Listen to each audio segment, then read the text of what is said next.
MacBook Pro. It's an A1989. This is a 2018-2019. And then, by the way, the 2020 version, the one difference you will spot is the touch, the escape key will be separated from the touch bar, and then also the touch ID as well as the power button will be separated from the touch bar.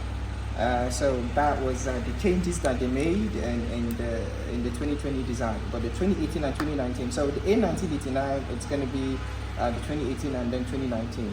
So this is 2018-2019, and the issue says that it's dead, which is low power.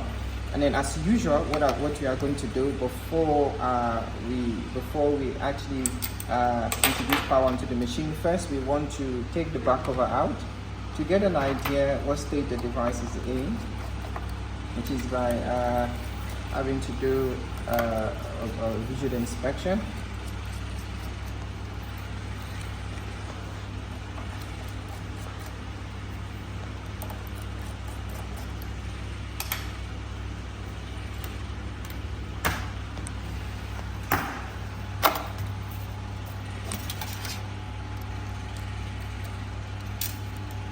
Okay, so the back cover is out. Let's get an idea what we are looking at. The device seems clean. We do not see any sign of saying liquid. So what we want to do is we want to see if we have want to measure for a quick short on the PPBUS line. So this is going to be an 820-00850. 850, it's going to be 2018-2019. And then we have that opened. Nothing. Okay. Okay, let's go. Let's search for it. 850, 850, 840, 850. Okay, I don't want to type, but yeah, let's type it 820-00850. That's our 2018-2019. Okay, so that's the board. So the first thing we want to do is we want to see if we have a short on our PPBUS, and then that we can confirm on F7000. F7000 is a fuse on the PPBUS line. So let us see if we have a short. Now, this is the fuse that we're going to be using. The fuse that we see there is this one here. So let's see if we have a short. Let's connect our black probe to brown, and then our red probe, see if we have a short on our PPBUS. And we do have a short. Okay, so we have a short on our PPBUS. So the next thing we want to do is we want to see where that short is present on our board. And then, by the way, this is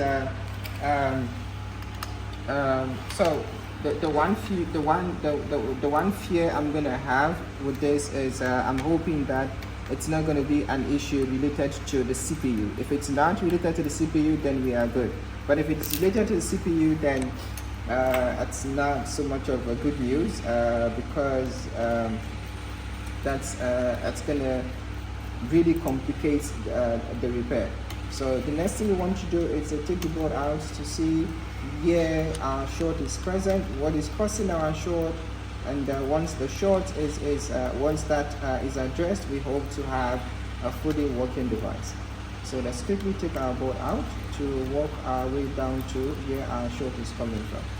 There are two ways we usually go about when it comes to narrowing down a short.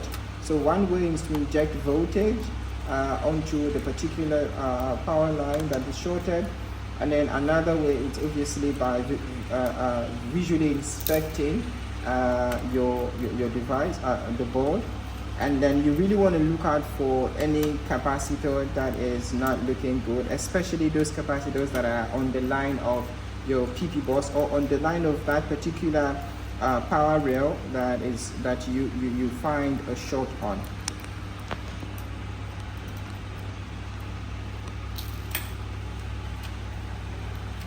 So if I didn't, if at the time I measured there was no short on my PPBUS, I was then going to obviously take the board out and then start, or before I actually take the board out, without a short on my PPBUS, the next thing I was going to do is to connect power to it and see if I have a voltage on my PPBUS line. Since since our first measurement shows that we have a short on our PPBUS, then there is no.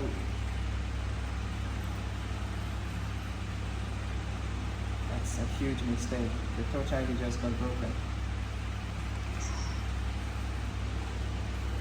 Yeah. So this is something that I myself I really I tell people not to do, but I just made that horrible mistake. So this I mean I had to use this, and then what happened when I was taking this out, and then it broke the touch ID. Yeah, that's very bad. Yeah, see, this is, I myself, I always like to say that do not use a tool to disconnect your cables, because it doesn't give you a proper, it doesn't give you the control that you need. And I also made the same mistake, and that's an expensive one, because I just broke a touch ID. Now this, yeah, so I just broke a touch ID cable. That's really not good. Okay, the board is out.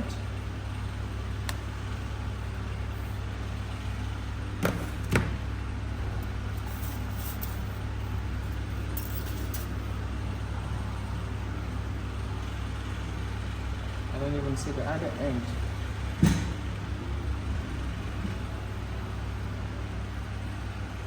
The other piece. Yeah, did you see it? Oh, wasn't it like that? Did you see it also? No, I saw it. No, it wasn't like that. I saw it. Oh, okay. Because when I took it out, something popped off. But then it wouldn't break like that. Also, would it just break off? I'm just thinking now. Nah. From there, you were working on the... Yeah, but I disconnected it from here and I did this. Yeah. It is possible. It is possible. Yeah. Oh yeah, it's like this. Because I did this. Yes. Yeah, but that's so sharp, right? I mean, and it's not like I yanked it, but I don't know. Yeah, but I definitely did that. Okay, so yeah, we worry about that, but right now let's worry about fixing our board. So the next thing we want to do is we want to do a visual inspection, see if anything stands out, especially caps that are sitting on the PPBUS line.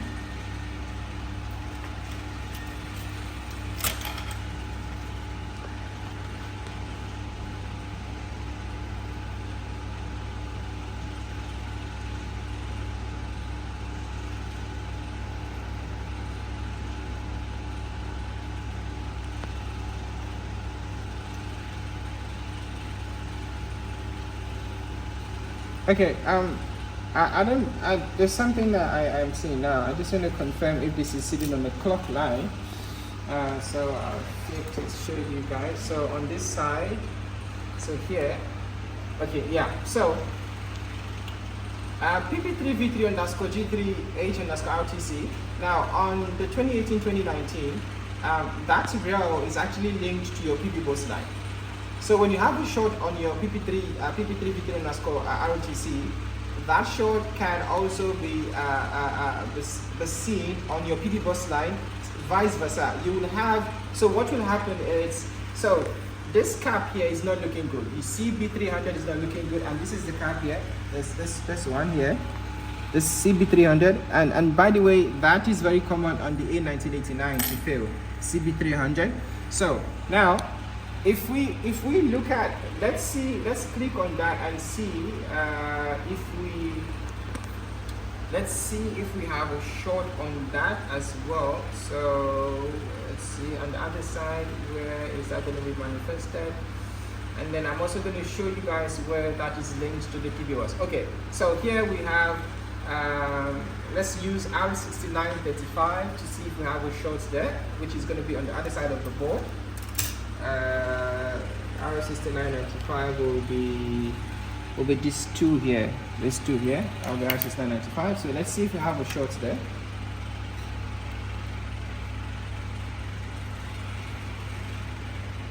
And no, we don't have a short. Do we still have a short in our PPBUS?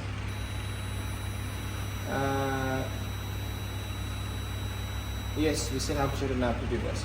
So the PPBUS,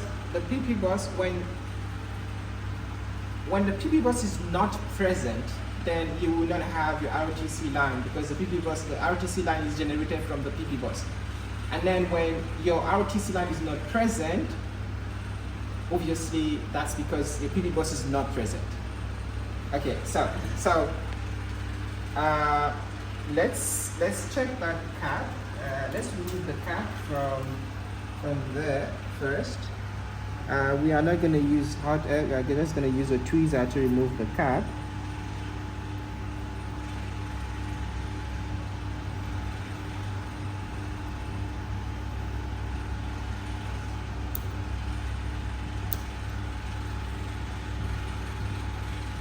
Okay, cap is out. Let's see if we still have a short on our PPBUS.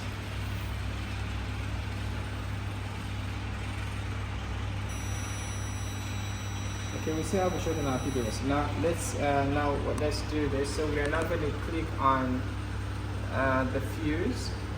So here, okay. So now these are all of the sections of the board where PPBUS is connected.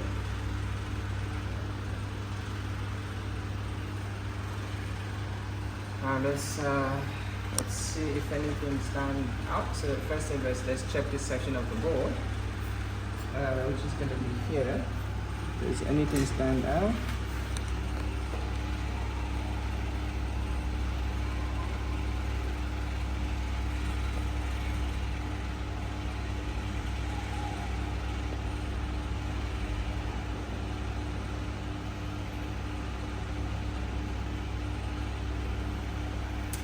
So nothing stands out there.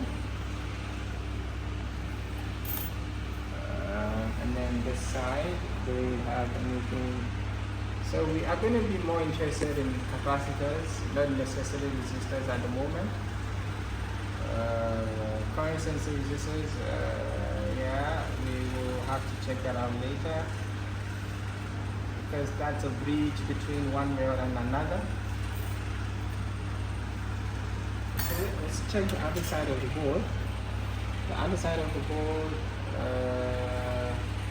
So I'm going to remove R5400, because R5400 is a bridge between my PPBUS. It's a bridge between the PPBUS line and the PPBUS HS CPU. So I want to isolate the issue. So when I remove my R5400, it will isolate the power rails from the CPU line and the PPBUS line. So let's remove that, and that's going to be this guy here. Yes, that's going to be this is going to be R5400. Is that correct? Yeah, that's R5400. So let's remove R5400, and then so the point of doing that is so we're trying to isolate both rails, which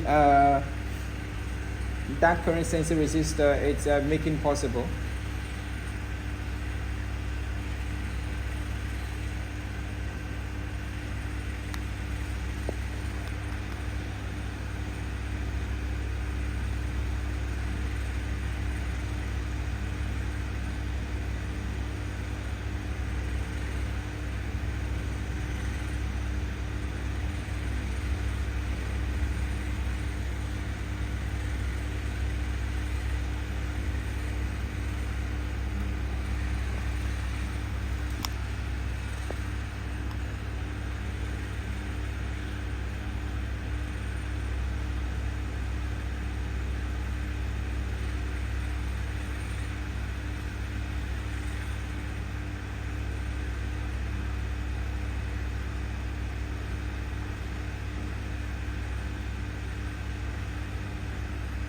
try to increase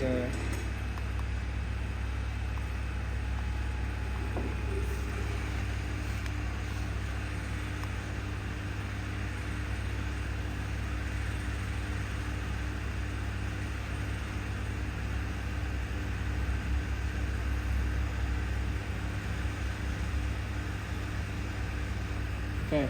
So the cap that we removed earlier, that is a cap on the PP3V3_RTC line. When that cap is shorted, you are definitely not going to get 20 volt on this device, and this device requires 20 volt in order for other rails to be generated from it. So if it happens that that cap is shorting, it's splitting short on the RTC line, then the device is not going to work. So we started to see some form of oxidation around one side of the cap.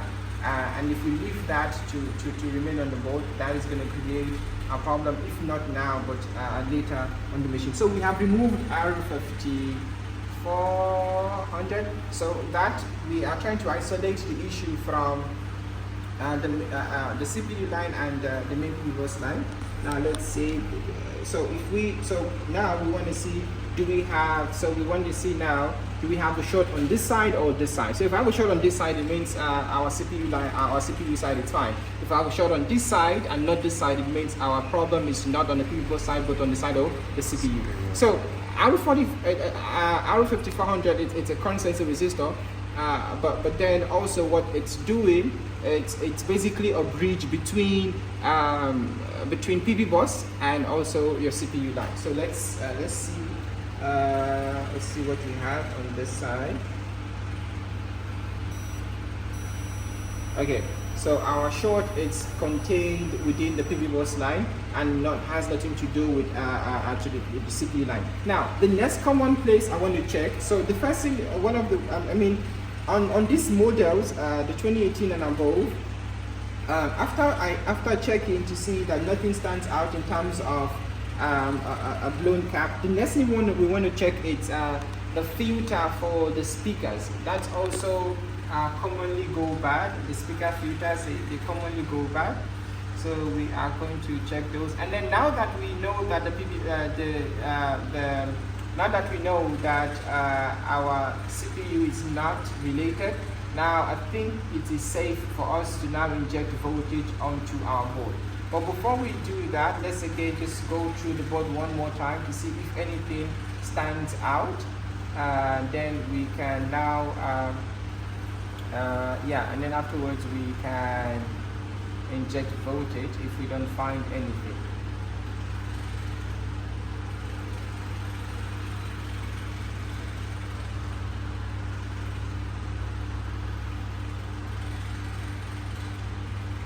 So we already checked this section here where we have 3 caps that we don't have anything.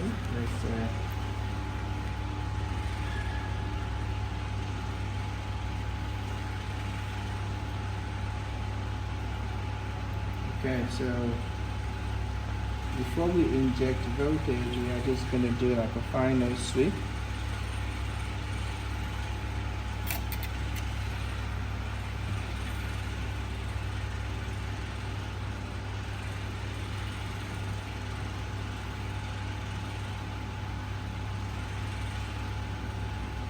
Okay, so let's now, since we do not have anything that stands out, and also since our CPU line is not part of our issue, let us now remove our fuse and then inject voltage.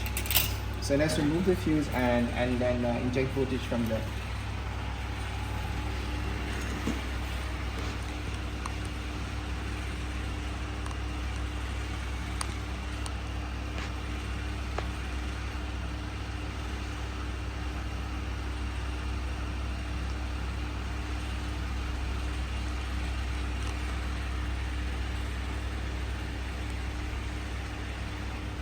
So the idea, by the way, I'm not going to put back the current sensing resistor that we removed, that because we don't want voltage, we don't want the injected voltage going to the section of the CPU. So the idea of injecting voltage is that the component that is passing the voltage to ground will get hot, and then that will point out to us that, okay, this is the component that is actually faulty. So that is the whole idea of basically injecting voltage onto the board.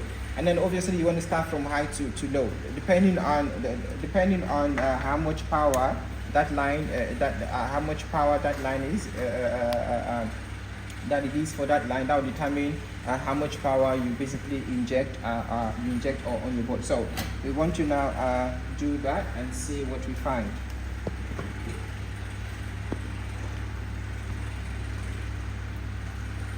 By the way, we just again want to check, just to be sure. You never know, it could actually be that the problem is on the battery side, because now that we remove your fuse, you have the PPBUS line as well as your PPV bat. So it could just also be that the issue is on the battery side, but that is very, very slim. Actually, 1 out of 10, the issue is always not on the side of the battery. But yeah, but nonetheless, let's check to see if that is the case still. Do you have a short here? Yeah, no, we don't have a short. So the short is on the main PPBUS. So let us connect power to it using our power supply. We are gonna hook one wire to the main, and then the other will be hooking that to ground.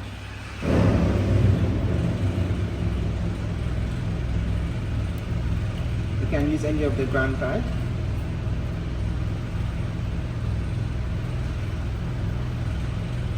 Okay, so because we use hot air to remove the fuse, so the board is warm. We want to give it a bit of time for the board to cool off, so that we do not misunderstand the warmness of the board from the heat to thinking that, okay, a particular component is getting warm because of the voltage injection. So we are going to give it a bit of time to cool off from the heat on the fuse before we inject voltage. So let's just, because after we inject voltage, what we are going to do is to feel the board just like this to see what is getting warm, and that will be like that is what will give away what our problem is.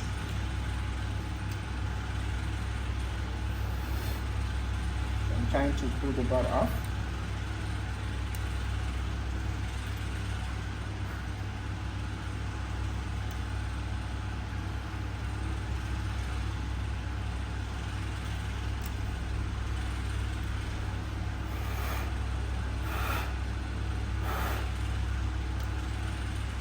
Okay, so our board is cooled considerably. Now let's switch on our power supply.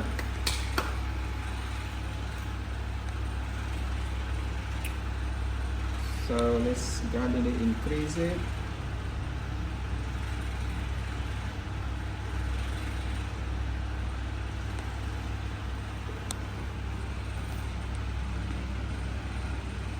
Okay, let's try to move it to around about 2.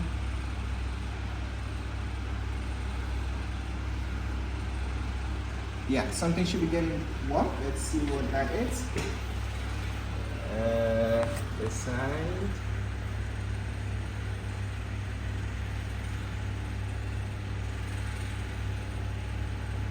So let's see what is getting warm. And the other side, is anything getting warm here?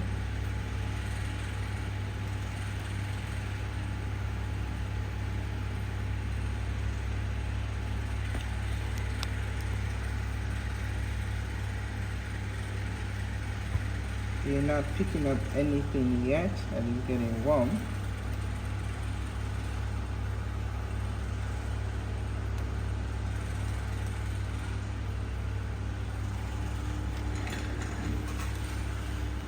Okay, if not, you are going to increase it slightly a little bit more. See if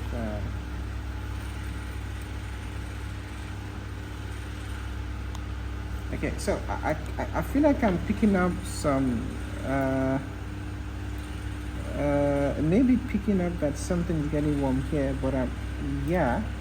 So something seems to be getting warm on this side, which is that's also PPBUS.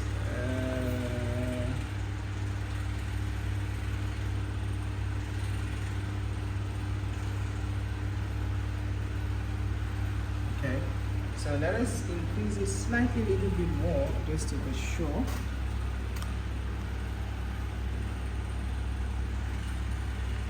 Okay, let's check now.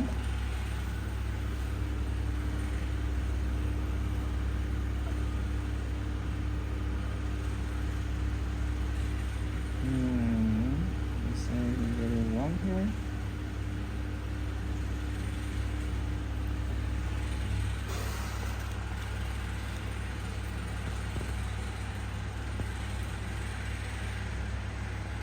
Yeah, it's I think the quicker way is to use your face, but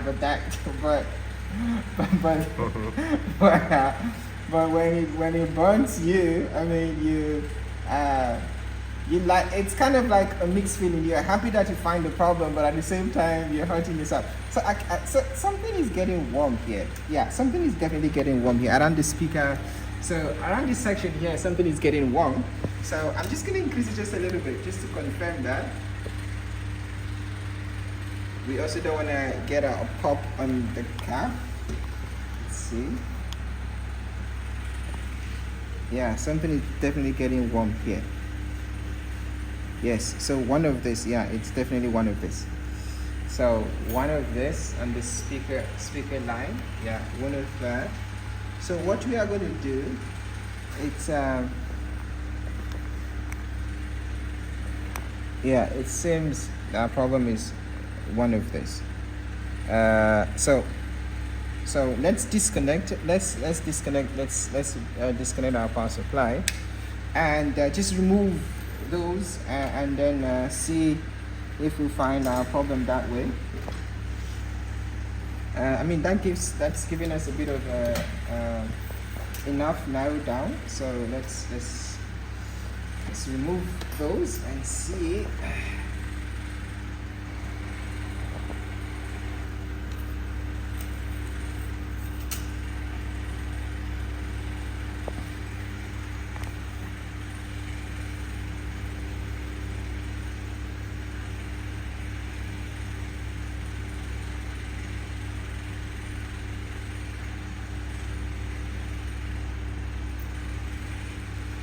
So I'm trying to move the hot air away from the plastic, but even though I'm doing that, I still did melt the plastic. Okay, so yeah, the plastic still got melted.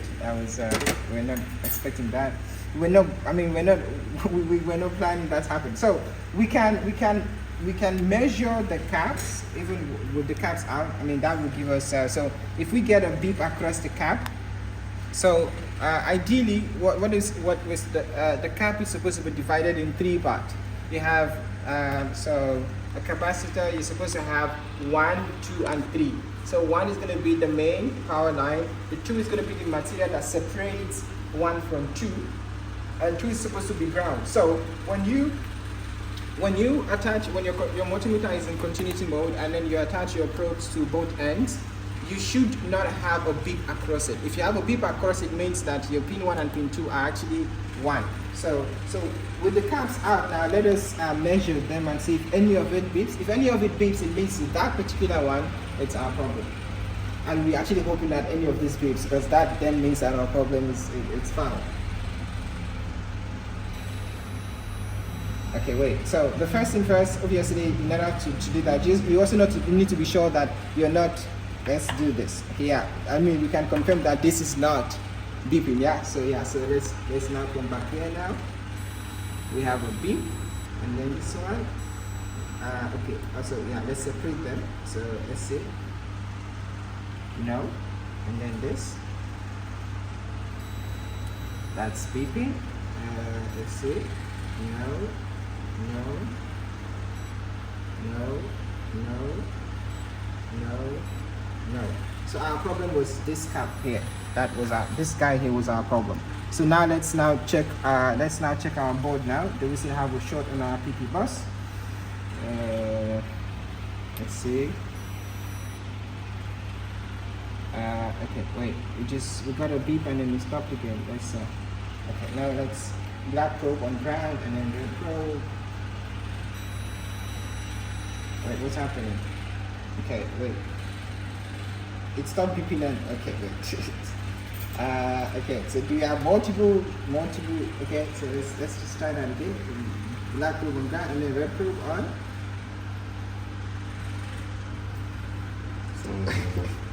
So we, yeah, the multimeter it's just messing with us. So so our problem was just that cap, which is this guy here. Just confirm that. Yeah, so that was our problem. So that needs to go, and the rest needs to be put back, and that should solve our problem. So let's just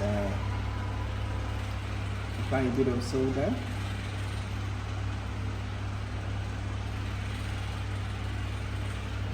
Okay, we may or may not add that cap. It doesn't really matter, but we are going to add it.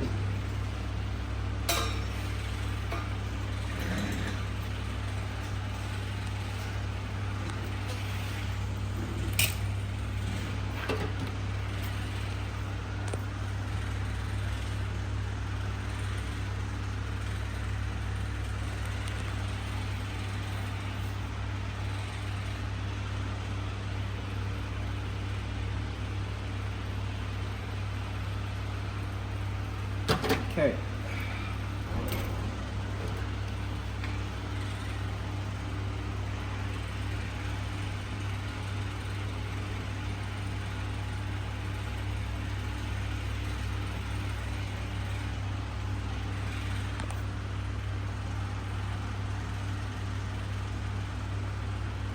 The one that was shorted, did we throw it out? I don't see it. No, I did not see. Huh? I did not see. We're not gonna put it back. Yeah, if we put it back, then we have to obviously we'll have the same short.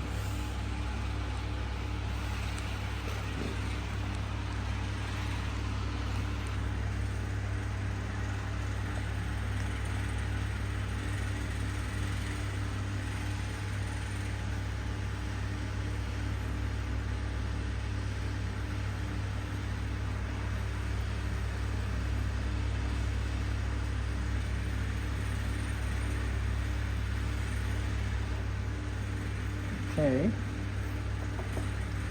let's just make sure those are straight.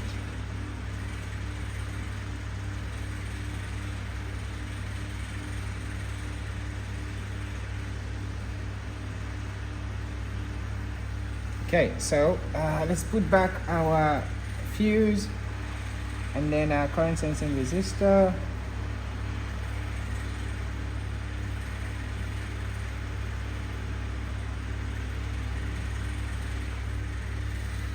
And current sensor resistor on the other side.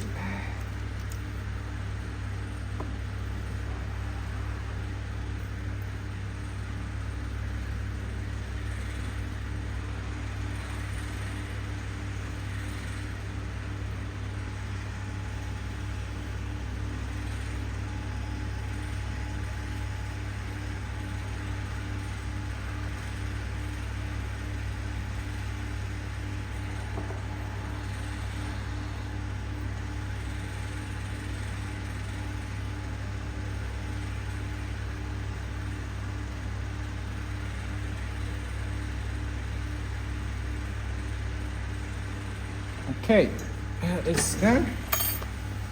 So right now, we had a short on our PPBUS line, so we narrowed down where the short is. We could not vision inspection. We couldn't pick up the component that was shorted. We then had to inject voltage. To inject voltage, we did that by having to remove F7000, and then we were at first trying to hope that the problem would probably be on the side of. So one of the reasons why it's always liked that the problem it's contained within your battery on the other side of the fuse is because the components connected to that is very small, so it's kind of like, you know, narrowed down for you. You can just say, okay, yeah, it's 1, 2, 3, 4 either. But when it comes to this other side, then you have multiple components that are connected on the line. So what we had to do was to go to the other side and then remove our 5500, which is a current sensor resistor, and basically a bridge, which is a rail or voltage bridge between the PPBUS line and then the PPBUS underscore HS underscore CPU, which is on the side of the CPU. So by removing that, we then went to further confirm if our issue was contained on this side of the board or the other side of the board. And then after we did that, we actually realized that the problem was on the main PPBUS line. We injected voltage, and then we started to get a bit of warmness on this side of the board, and then eventually it turns out that one of this cap here was our problem. So we have replaced it, and we have put back all of the components that we took out in the process of the troubleshooting. The next thing now is for us to give it a bit of a wipe, and then test to be sure that we actually now have a working device.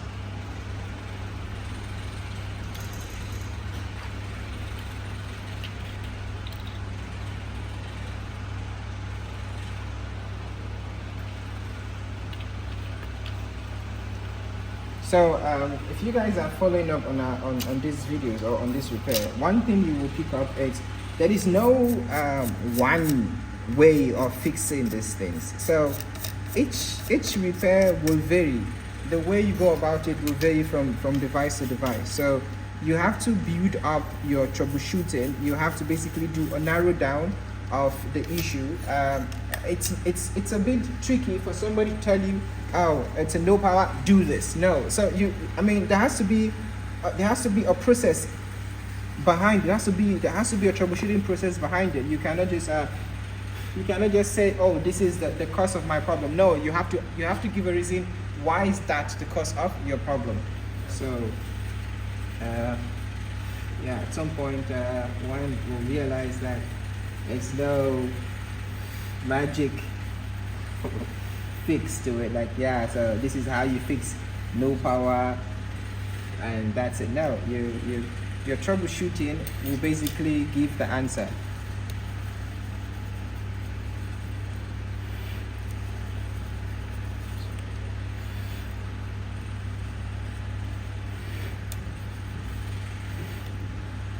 Okay, so that is so right now let's see. Now, one thing you guys also notice, since we started, we did not connect power to the device. Now we can connect power to it. Now it's now safe to connect power to it. Just before we do that, let's just again confirm that we actually did not replace the faulty cap that we took out. Let's just confirm that. Okay, so we're doing it. Okay, yeah. So now you can see that we no longer have a short on our PPBUS. Okay, now let us connect power to it.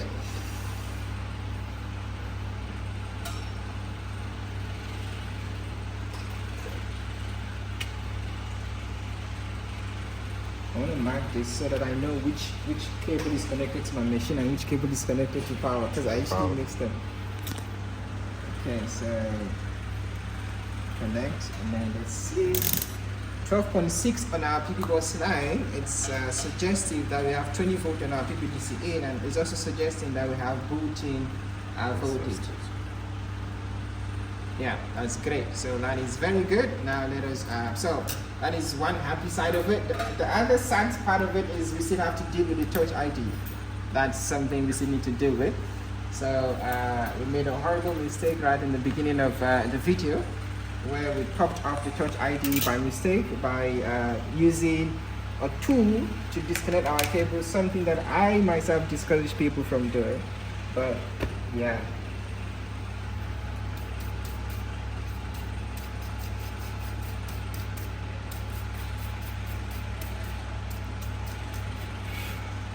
Okay, let's see.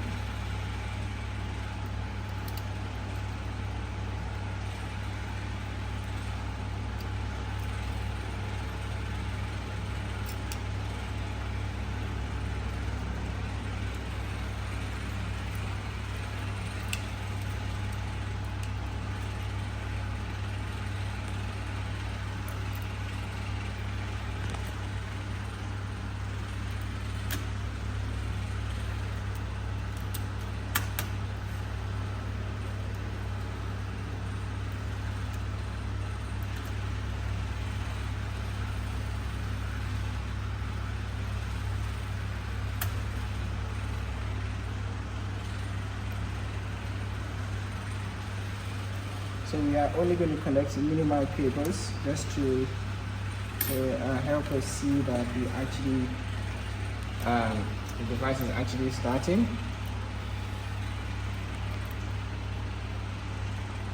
And then also I do not need the battery connected for the device to power on.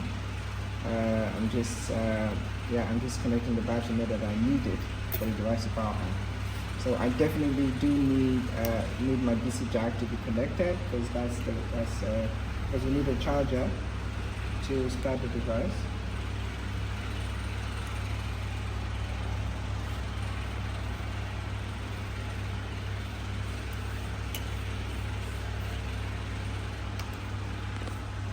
Okay, DC jack is connected. Like I said, we are not going to connect all cables. We just need minimal cables just to get that our device is starting.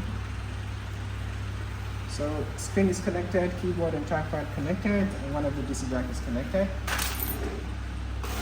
And we're hoping that okay, as you guys can see, we're getting the fan spin, and that's initial fan spin, and then so the fan is just going to spin and stop, and then the fan will only pick up again when the CPU becomes very hot. Yeah, as you guys can see, we have Apple logo. And then regarding the fan, you see the fans is stopped. The fans the fans are going to be sensor based, but at the initial stage when you get power 5 volt, and then it starts, and then obviously it stops until the fan the fan rises in terms of temperature. Then the fan CPU rises, and then the fan will kick in to basically cool it down, and then go idle again. So that's it. We now have a fully working machine, except that we still need to deal with the issue of the touch bar. So yeah, so that we will still have to deal with, but as it is, as you guys can see, we have a working device. Thank you guys. I will see you guys in the next one.